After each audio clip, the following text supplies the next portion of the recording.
not a direct correlation, but one thing you can do that may result in you getting rewarded with some inspiration is equipping spells or another ability that is not just useful in combat, because a lot of the time, as we pointed out in a different episode, when people are picking spells and abilities and things, they are thinking, how is this going to help me in combat? So picking the good berry or something of that sort is sometimes towards the bottom of the list.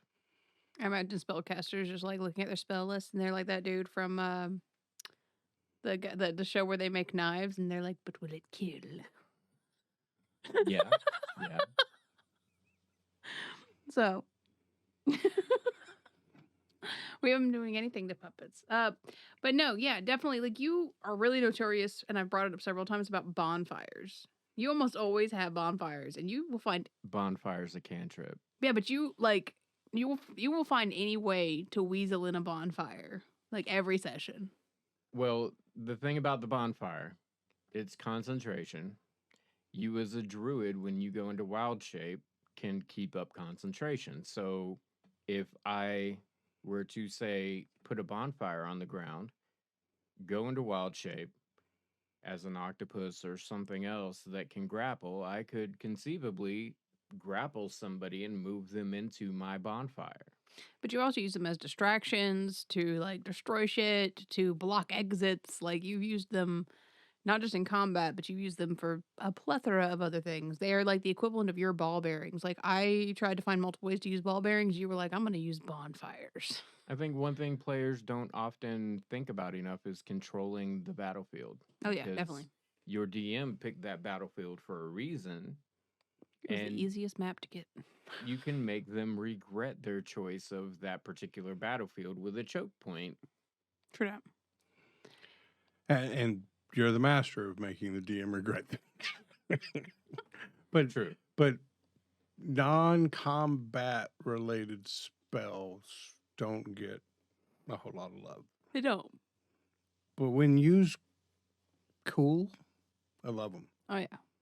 The mage hand, it's got some combat usage, but mostly do cool shit out of combat.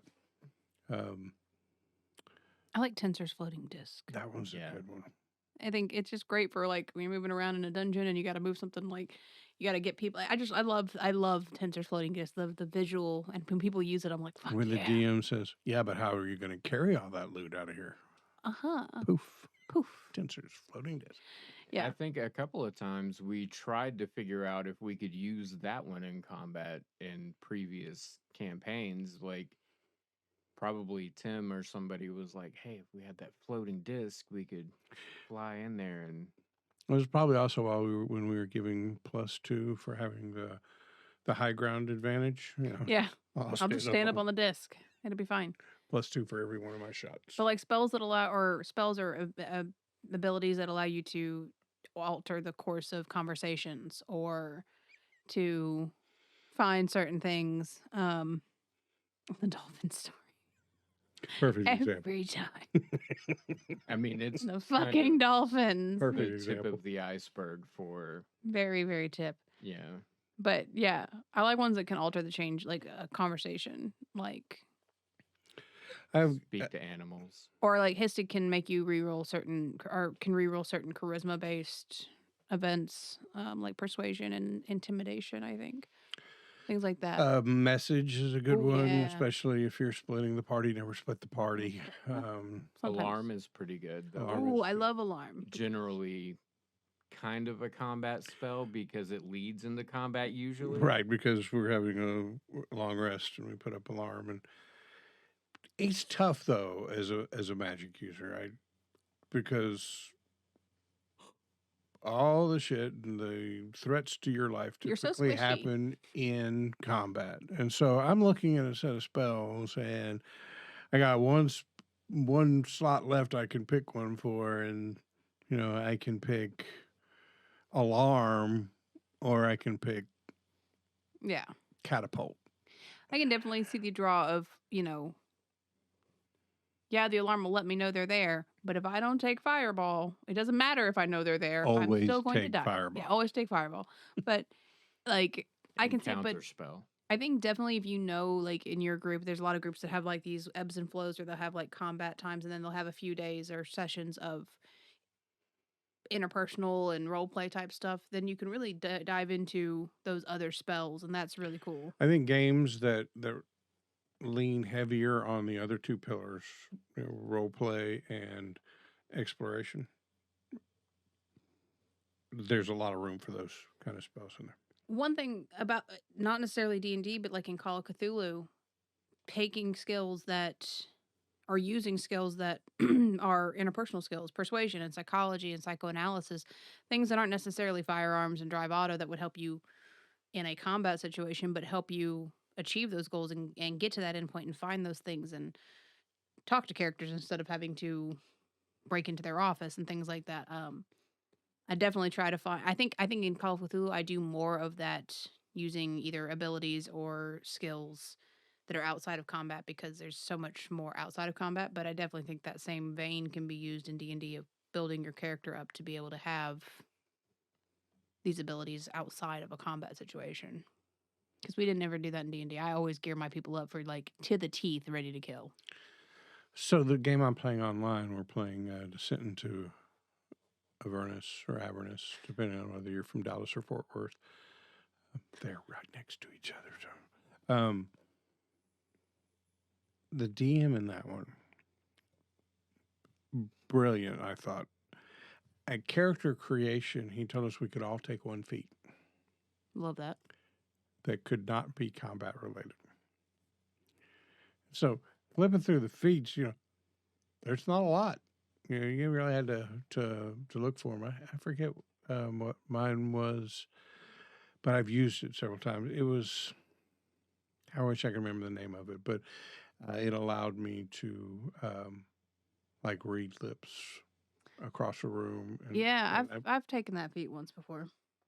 I think with a bard character I had. it something about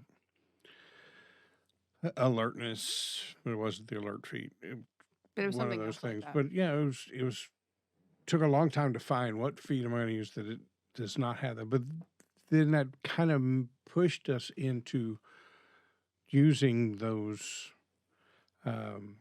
non-combat related abilities Yeah. in those other situations. So, and it also then has driven up the play value of non-combat situations, Yeah, because I want which is to. really cool. Yeah. On top of not having very many, you probably had to look at them because whenever you're skimming past them looking for feats, like I'll never use that in combat. Same as the non-combat spells. Like it feels bad to say I could have +2 to strength or dexterity, or I could read lips. No one's generally going to take that unless it's, like you said, the other two pillars. Right. This is the look of, I was just thinking of something and now I forgot. It's gone. Yeah. No, I love ingenuity outside of combat. I love it in combat as well, but when you present characters with this situation and then they're like, actually, I'm going to do this thing, and you're like, well, shit, I didn't plan for that. It's great. Yeah, I was watching an actual play. I think it was Crit Academy, and one of their actual plays. There's a player that almost every character he has gets a grappling hook with his equipment, and rarely uses it in combat, though you can. Yeah. But the when you have something cool like that, you find situations where most people wouldn't think grappling hook, and he uses them in those situations. So if you get a spell that's not combat related, or a feat that's not combat related, or a cool piece of equipment that's not combat related, Immovable rod. then you start looking for ways to use them. And I think it just makes the stories funner, the role play better. Oh, definitely. Because it's just fun to do. It's fun to be ingenuitive and not just do the same shit every day. Fucking love it.